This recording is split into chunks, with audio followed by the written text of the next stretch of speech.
함께 고백합니다. 우리 주 안에서, 주 안에서 노래하며 주의 이름 찬양해. 새로운 꿈에 들어가 주 이름 존중하네. 진실한 찬양하네.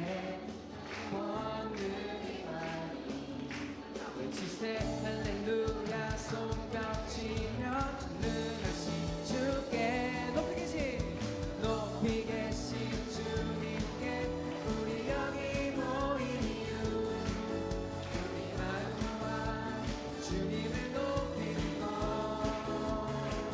높이 계신 주님께 우리 여기 모인 이유, 우리 마음과 주님을 높이는 것.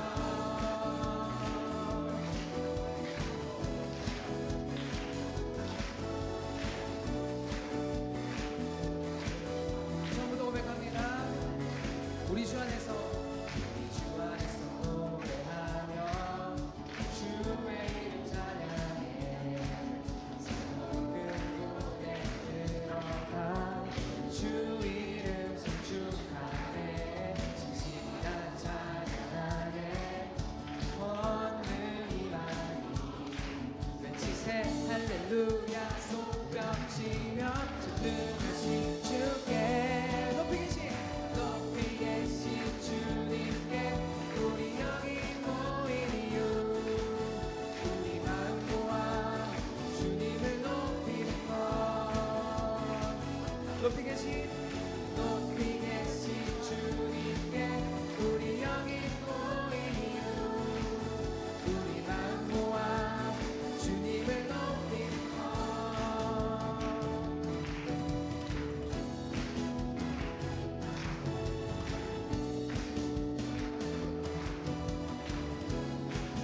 내 안에 모든 것, 내 안에 모든 것 주를 바랄 때 주를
주시고 상처난 내 맘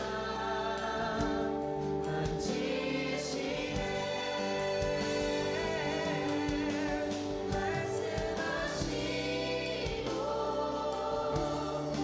회복해 하시네 주의 사랑이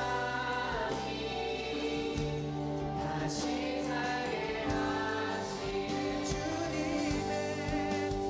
주님의 시선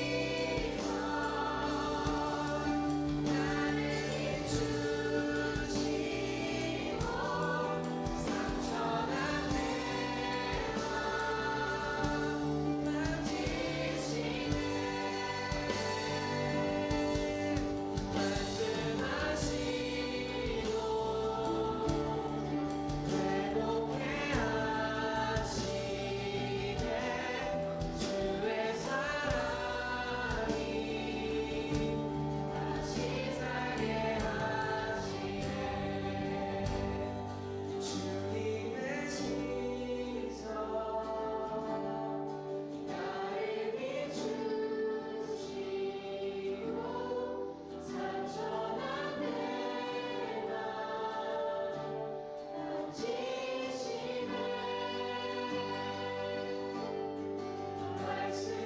말씀하시고 회복해 하시네 주의 사랑이 다시 살게 하시네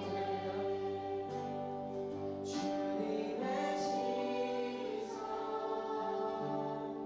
나를 비추시고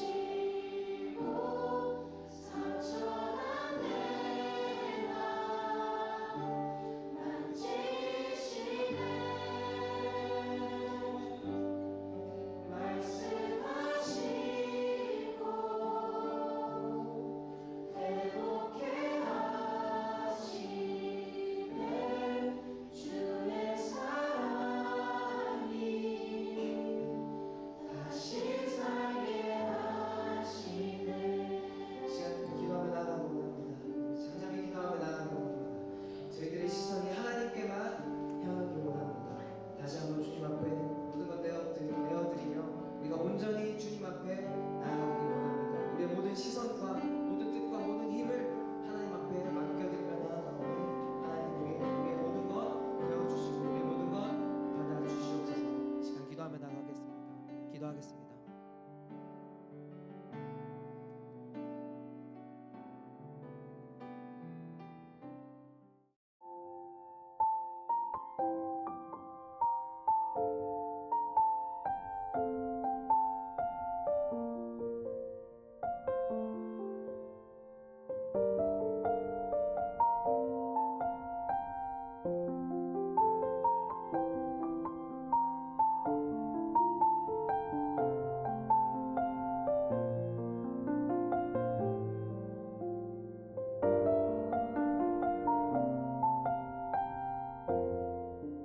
지난주에 이어서 정체성에 대해서 말씀을 계속 나누고 있습니다. 지난주는 우리 정체성이 어떤 사람이라 그랬죠? 아브라함 이야기를 했었는데 기억나요? 어떤 사람이 우리는? 부르심을 받은 사람이다. 기억 안 납니까 여러분? 여보세요? 네, 부르심을 받은 사람이다.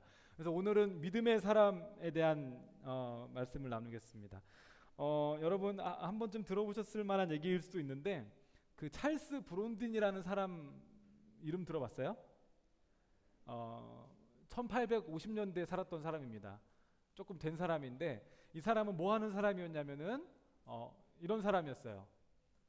고개사 알죠? 조광일 말고 그 외줄타기 고개사, 고개를 하는 사람이에요. 그래서 이렇게 한 줄 이렇게 저렇게 줄을 쫙 이렇게 해놓고 그 줄 위로 걸어가는 사람이 외줄타기 고개사입니다. 이 사람이 어느 날 신문에다가 광고를 하나 냈어요. 어떤 내용이었냐면은 내가 몇 월 며칠 몇 시에 외줄타기로 나이아가라 폭포를 지나가겠다. 이렇게 신문에 광고를 때렸습니다. 그래서 신문에 광고가 나니까 사람들이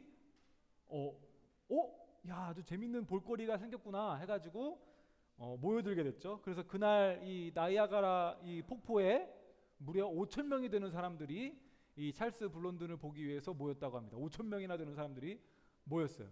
그래서 막 사람들이 와 이렇게 막 환호하고 이렇게 좋아하고 있는데, 나이아가라 폭포 가본 사람 있어요? 오, 민영이 가봤구나. 언제 가봤니, 민영아? 미국에 화가? 캐나다. 저는 못 가봤거든요. 근데 이 나이아가라는 정말 그 한눈에 안 담길 만큼 엄청 크다 그러더라고요. 엄청 크고 그 수치적으로 보니까 뭐 폭이 한 330m 정도 된다 그래요. 폭이 330m고 저 높이는 아파트 한 16층 되는 그런 높이고, 저 물이 지금 쏟아지는 물이 있잖아요. 저 쏟아지는 물이 1분에 약 수영장 1000개 정도의 물이 1분에 쏟아진대요. 엄청나게 웅장한 곳이죠. 만약 저 위에서 이렇게 외줄타기를 하다가 떨어진다, 그럼 어떻게 되겠어요? 죽겠죠. 죽을 겁니다.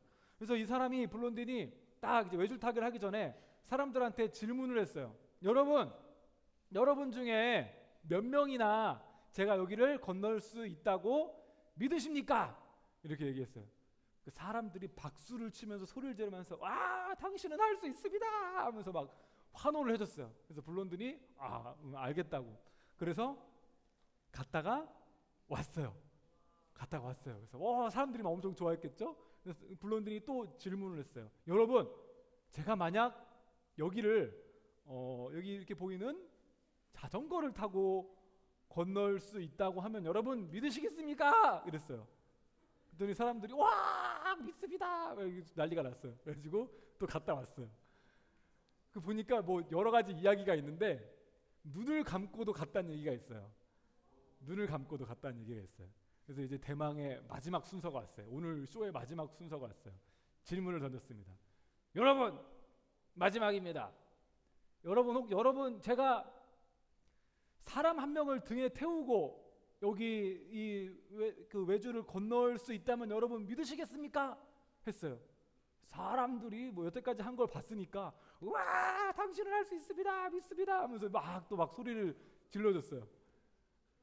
그랬더니 이제 마지막 질문이 나왔죠.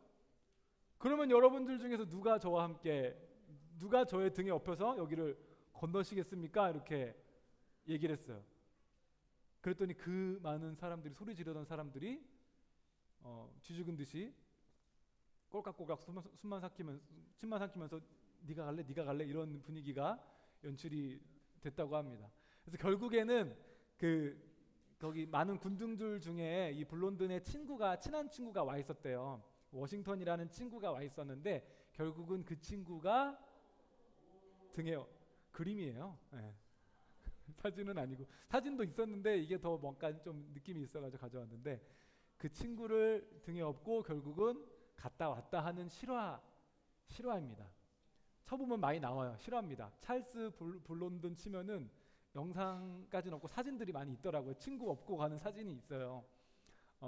그런 실화의 그런 이야기였습니다. 이 이야기는 우리에게 믿음에 대해서 생각하게 하는 것 같아요. 만약 사람들이 정말로 그렇게 소리 질렀던 것처럼 블론든을 정말 믿었다면 그럼 내 뒤에 업혀서 같이 가자 했을 때 갔었어야죠. 근데 사람들이 믿는다고 소리는 질렀지만 사실은 남일인 거죠. 저 사람이 뭐 이렇게 가다가 떨어져도 사실은 남일인 거죠. 그러니까 믿습니다, 할 수 있습니다 이렇게 소리 지르는 거지만, 그러면 당신이 와서 내 등에 업혀보세요 하면은 그거는 못하는 거죠. 그러니까 믿음에 대해서 우리가 생각해 보게 되는 것 같아요. 이 사람들은 이 블론든을 뭐 믿긴 믿었겠지만 정말 자신을 던질 만한 그런 믿음, 그런 급진적인 믿음은 없었던 것 같습니다. 그래서 우리가 이 진정한 믿음이라는 것은 이 모험과 위험이 수반되는 것 같습니다. 아무런 일도 없는 평안한 상태에서는 누구나 믿음을 가질 수 있죠. 근데 우리에게 힘든 시간이 다가오고 정말 그런 고난의 순간, 모험의 순간이 다가왔을 때는 우리의 믿음에 어떻게 보면 진면목이 드러나기도 하고 우리가 믿음에 대해서 다시 생각해 볼 수 있게 되는 것 같습니다. 우리가 지난주부터 아브라함을 보고 있어요. 아브라함 별명이 뭐라 그랬죠? 믿음의 조상이라고 그랬어요. 믿음의 조상이라고 불릴 정도면 믿음이 여러분 얼마나 좋았겠어요. 그래서 믿음이 무엇입니까? 이렇게 질문했을 때 아브라함의 삶을 보십시오 하면 우리가 믿음을 알 수 있을 정도로 아브라함의 삶은 믿음의 조상의 삶이었습니다.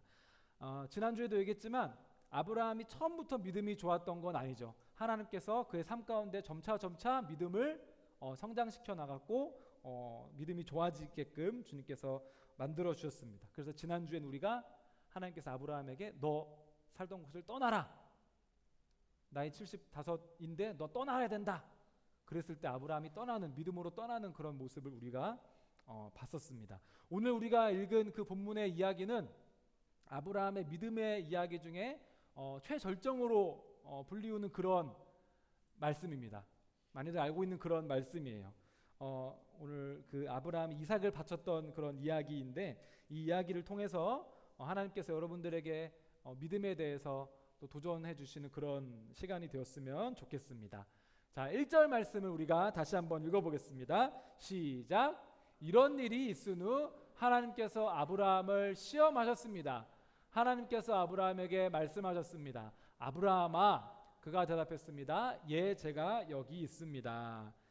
오늘 말씀은 이런 일이 있은 후라는 말씀으로 시작을 합니다. 근데 여기서의 이런 일은 이게 창세기 22장인데 단순히 뭐 21장의 내용을 이야기하는 건 아니고 그동안에 아브라함이 걸어왔던 그런 믿음의 여정을 다 포함해서 하는 얘기가 바로 이런 일이 있은 후예요. 아브라함이 처음 등장하는 게 창세기 11장 마지막 그리고 12장부터 본격적으로 등장을 하고 오늘 말씀이 22장입니다. 한 10장 정도 되는 그 말씀 동안 아브라함에게 많은 일들이 있었어요.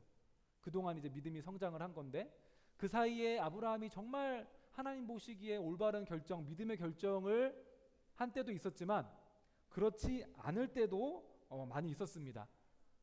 아브라함이 받은 복이 하나 있었는데 아브라함의 아내가 매우 아름다웠다는 겁니다. 여러분 이게 얼마나 엄청난 건지 아세요? 아브라함이 75살에 길을 떠났어요. 75살에 길을 떠나서 75살에 다른 지역들을 돌아다녔단 말이에요. 근데 아내가 아름다워서 아내를 뺏길까 봐 걱정을 했다는 거. 75세가 넘는 아내의 아름다움을 걱정을 했다는 거. 무슨 말인지 아시겠죠? 엄청 예뻤다는 얘기 아니겠어요, 여러분? 그래요. 어쨌든 그래서 그 아브라함에게 항상 이 걱정이 있었어요. 내 아내가 너무 아름다워서 어떤 지역에 갈 때마다 그 이제 왕이 볼 거 아니에요. 뭐 새로운 사람들이 있네.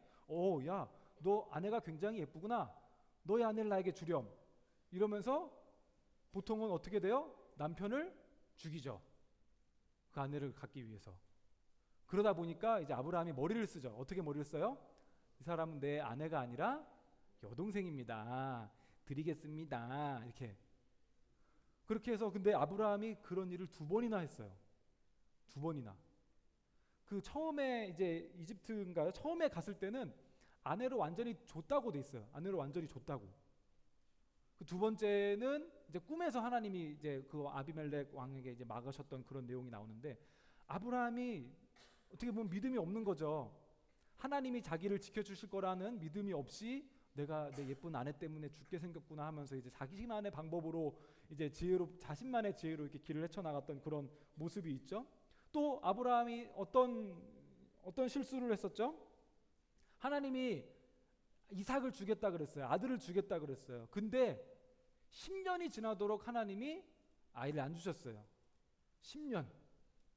지금으로부터 10년 전에 누군가 약속을 했는데 지금까지 그 약속이 안 이루어졌으면 우리 같아도 이 약속은 안 지켜지는 약속이구나. 하나님 잊으셨구나. 이렇게 생각하기 쉽겠죠.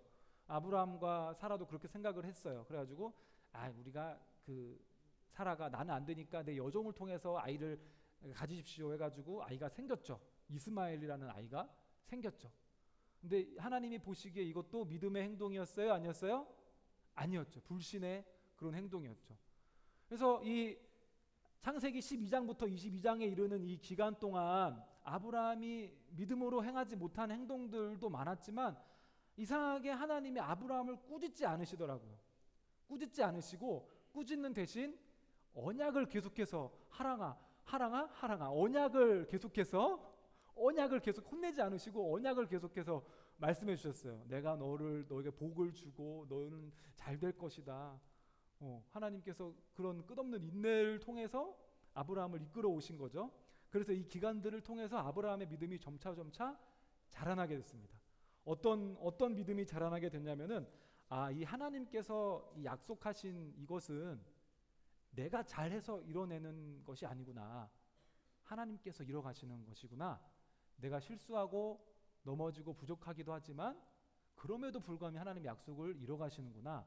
그런 믿음을 아마 아브라함이 가지게 됐을 겁니다. 그래서 오늘 이 본문은 아브라함의 믿음이 어느 정도 그렇게 성장했을 때의 그런 이야기입니다. 보니까 아브라함이 아주 각이 칼같이 잡혀 있죠. 하나님이 아브라함한테 아브라함아 이랬더니 보니까 성경에 보니까 그 아브라함이 굉장히 즉각적으로 대답했다고 이렇게 써 있어요. 그래서 네, 제가 여기 있습니다.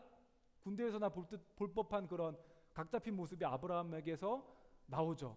하나님이 부르셨을 때. 우리가 생각해 보면 사람이 그 죄를 짓거나 떳떳하지 못한 게 있으면은 하나님이 불러도 피하죠. 아담이 그랬던 것처럼, 하나님 피해 숨었던 것처럼. 근데 지금 하나님이 이렇게 불렀을 때 정말 떳떳하게 이렇게 나갈 수 있다는 건 나름대로 정말 아브라함이 하나님 앞에서 정말 믿음 생활을 성실하게 하고 영적으로 깨끗한 생활을 했을 것이다. 그렇게 추측을 합니다. 그래서 아브라함이 당당하게 여기 있습니다. 저를 보내주십시오 하면서 이렇게 얘기를 합니다. 근데 아브라함이 그렇게 멋진 태도로 이렇게 하나님께 대답을 했는데 하나님은 아브라함에게 시험을 주셨습니다. 우리 중에서 시험을 좋아하는 사람은 없죠. 시험 좋아하는 사람 있어요? 그런 사람은 특이한 사람입니다. 굉장히 특이한 사람이고 앞으로 뭐 공부 쪽으로 가셔서 박사님을 하셔도 될 것 같아요.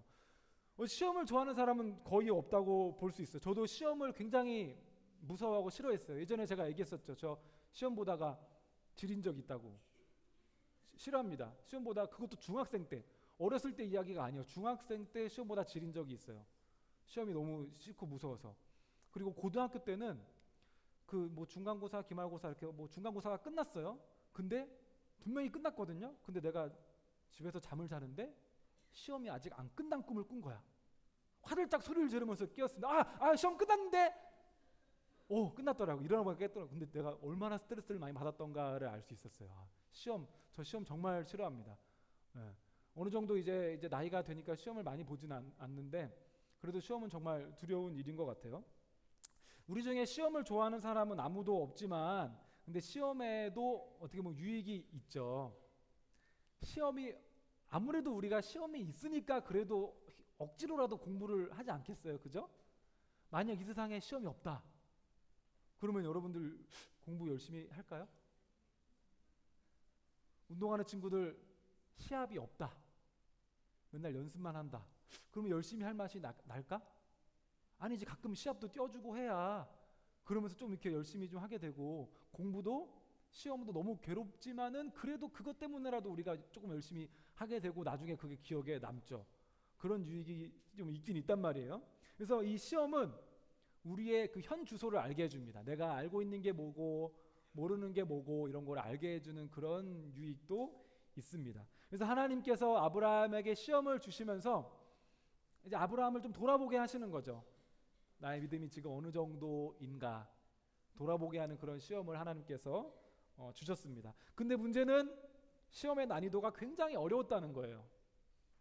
난이도가 너무 어려워요. 저 그 고등학교 때 그 우리 반배치 고사도 그렇고 우리 학교에 특징이 있었는데 보통 그 객관식은 몇 지선다예요? 5지선다예요. 근데 우리 학교는 8지선다였어요.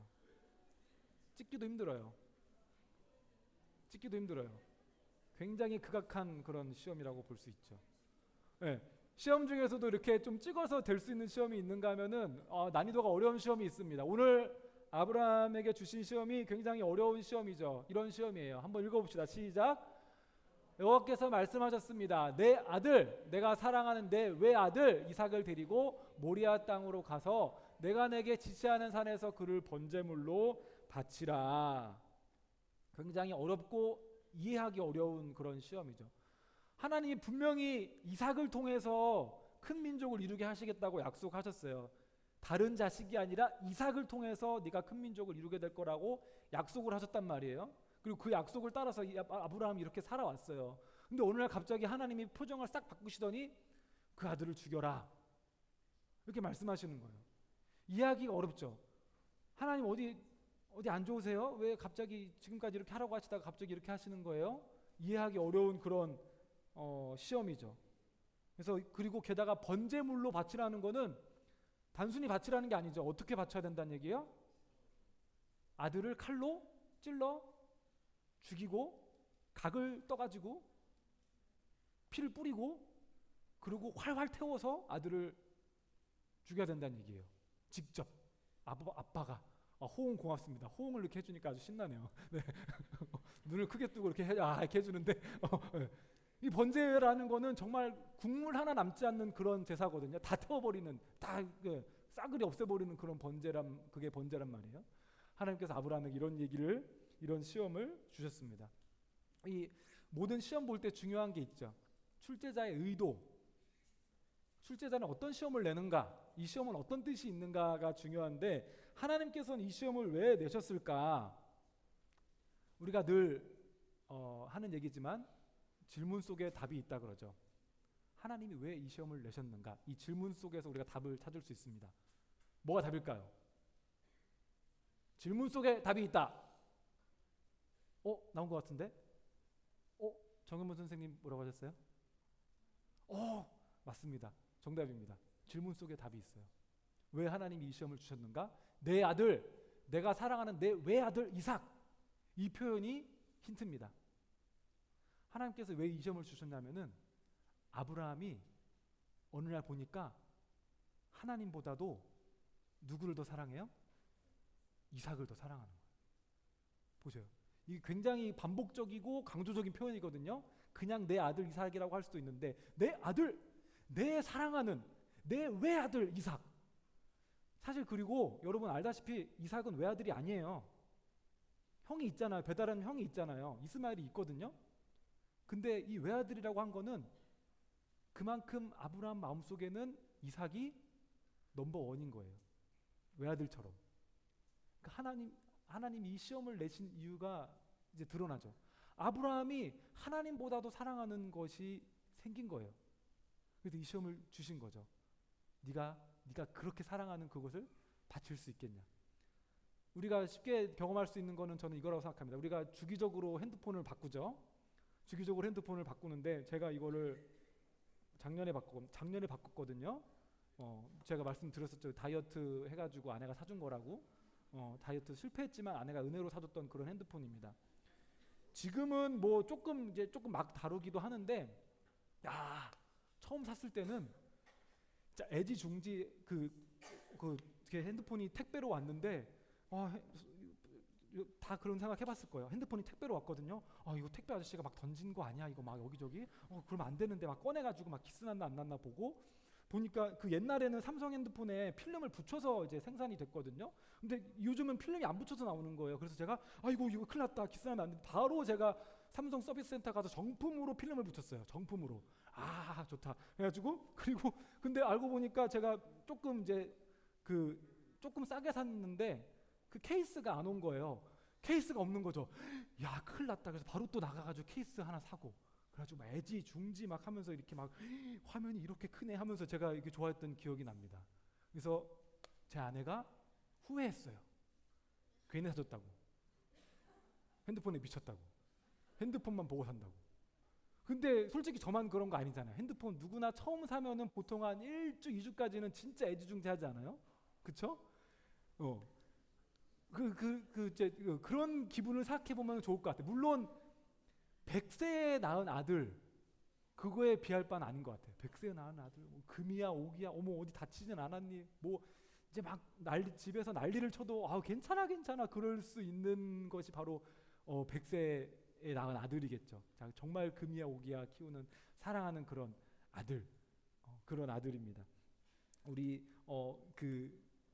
우리는 아직 안 와닿을 수도 있는데 우리 목사님 중에 한 분 이제 약간 막둥이가 있는 목사님이 있는데 다른 애들은 몰라도 막둥이만큼은 집에서 속된 말로 깽판을 쳐도 봐준대요. 마음이 그렇게 된대요. 저도 어떤 마음인지 아직은 잘 모르죠.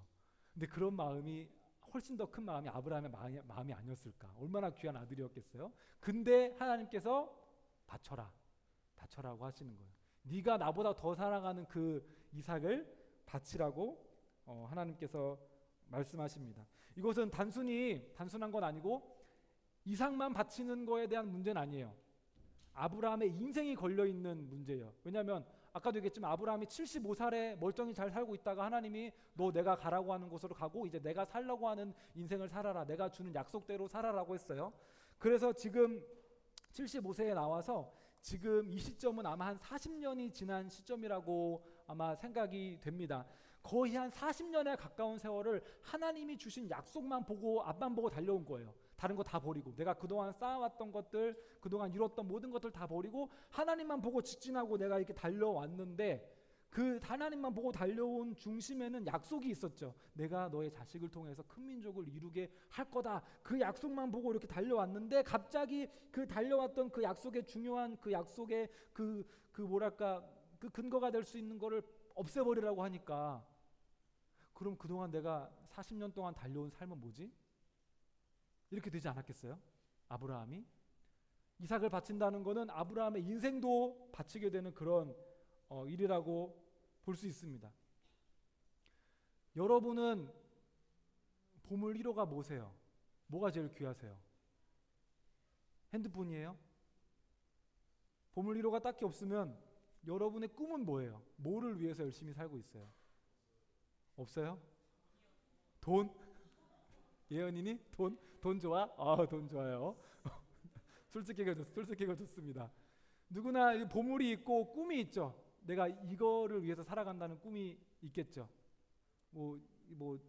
이렇게 공부하는 친구나 운동하는 친구나 이렇게 미술 예술하는 친구나 하나님 나 이거 없으면 못 삽니다. 전 이것 때문에 살아갑니다. 그런 거 있을 거예요. 만약 근데 하나님께서 여러분한테 그걸 달라. 만약 예로 들어서 미술하는 친구예요. 미술하는 친구인데 어느 날 갑자기 내가 주로 사용하는 손이 말을 안 들어. 그러면 어떤 기분일까요? 진짜 인생 끝난 기분 아닐까요? 아브라함에게 주신 그런 시험이 그런 시험이었던 것 같습니다. 저 같은 경우는 저의 어린 시절과 그런 학창 시절을 생각해 보면은 저는 이 지혜, 이 머리와 이 몸이 저의 약간 되게 소중한 사람이었어요. 지금의 저를 생각하시면 안 되고요.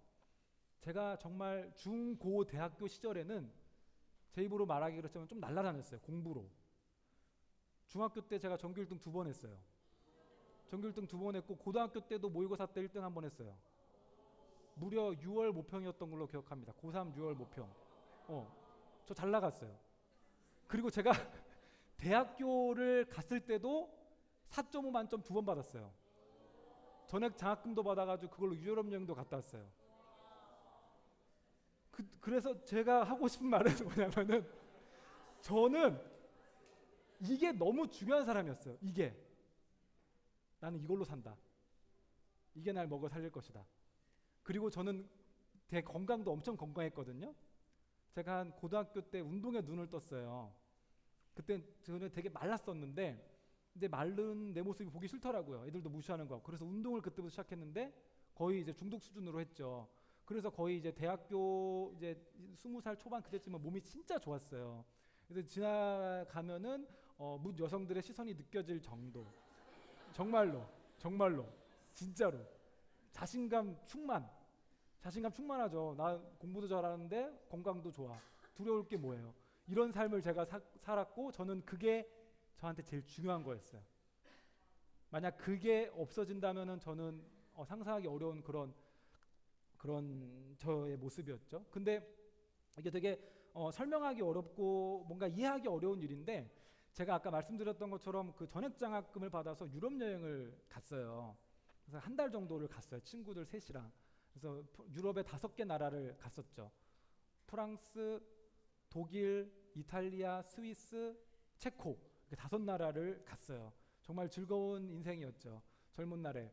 근데 지금도 이해되지 않는 일입니다. 제가 로마에서 머물 때 일이에요. 근데 어느 아침에 일어났는데 몸이 좀 이상하더라고요. 그때 일어났을 때부터 목이랑 허리가 전 아프기 시작했어요. 근데 단순히 몸만 아픈 게 아니라 어떤 느낌이냐면은 이 목과 허리가 아픈데 뭔가 이게 날 누르고 있는 느낌이 들었어요. 근데 그러면서 머리가 이제 내가 정확히 그 느낌을 알잖아요. 머리가 잘 안 돌아가더라고요. 누가 웃었어? 진짜야. 진짜 머리가 팽팽팽팽 돌아가는 그런 사람이었는데 그날 이후로 머리가 이상하게 잘 안 돌아가요. 약간 둔해지고 약간 눌린 느낌이 들었어요. 근데 뭐 시간 지나면 괜찮아질 거라고 생각을 했죠. 근데 괜찮아지지 않더라고요. 그때 제가 대학교 다니는 중이었거든요. 대학교 다니는 중에 방학에 갔다 온 거니까 그때부터 제 성적이 떨어지기 시작했어요. 4.5 만점 2번 받았던 사람이 제 기준으로는 낮은 학점인 3점 대학점이 나오기 시작했어요. 아 미안. 아니, 지금은 안 그래요. 그러니까 그때는 내 기준이 높았어요. 그래가지고 하고 막 이렇게 근데 그래서 제가 이거 좀 괜찮아지겠다 싶었는데 안 괜찮아지니까 여러 병원을 다니기 시작했어요. CT 찍고 MRI 찍고 근데 안 나와요. 뭐가 안 나와요. 해줄 수 있는 말은 의사가 해줄 수 있는 말은 스트레스 받지 말라고. 그 정도 얘기였어요. 그래서 여러 군데 다니다가 어느 한의원 정말 제가 진짜 그 성경에 나오는 그 백혈병 걸린 여인처럼 여러 의사들 찾아다녔는데 어느 한의원에서 해줬던 말이 그나마 뭔가 제가 느끼고 있는 거를 잘 설명해 주는 그런 말이었어요. 어떤 말이었냐면은 지금 뭐 목에 이렇게 좀 문제가 있고 그리고 그게 신경을 누르고 있기 때문에 그렇기 때문에 지금 머리가 잘 안 돌아가는 것 같은 그런 느낌이 있을 수 있다. 이렇게 얘기를 했는데 제가 그분한테 치료를 받은 것도 아닌데 그렇게 진단해 주는 것만으로 너무 위로가 되더라고요. 그랬어요. 맞아요. 제가 느끼는 게 그거예요. 근데 여러분 2012년에 그런 일이 벌어졌습니다. 근데 지금 몇 년이 지났죠? 11년이 지났나요? 지금까지도 제가 느끼는 증상은 하나도 변하지 않았어요. 하나도 변하지 않았어요.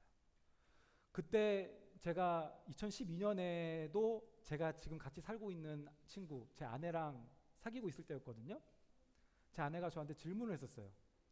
오빠 만약 지금 아픈 게 10년 지나도 아프면은 오빠 어떡할 거야? 그렇게 저한테 질문을 했었거든요.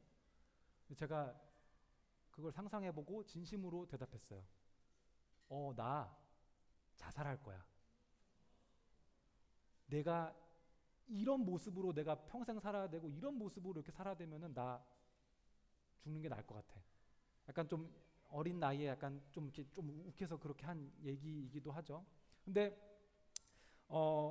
공교롭게도 그런 일을 겪으면서 제가 좀 하나님을 많이 붙잡게 됐고 결국 목회의 길로 오게 됐는데 제가 이번에 설교를 준비하면서 깨달은 게 있어요.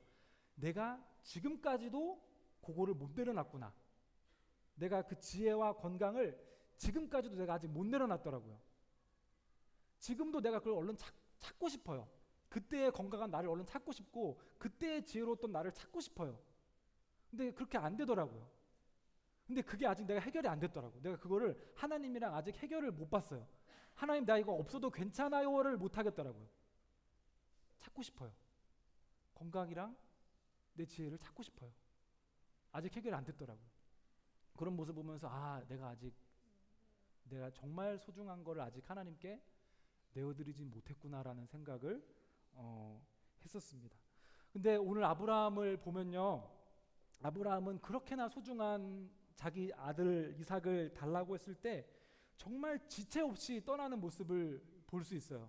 성경에 보면은 아브라함이 1절 오늘 22장 1절에 보면은 2절에 보면은 너 가라 했을 때 다음 날 아침 바로 벌떡 일어나 가지고 지체 없이 길을 갔다고 돼 있어요.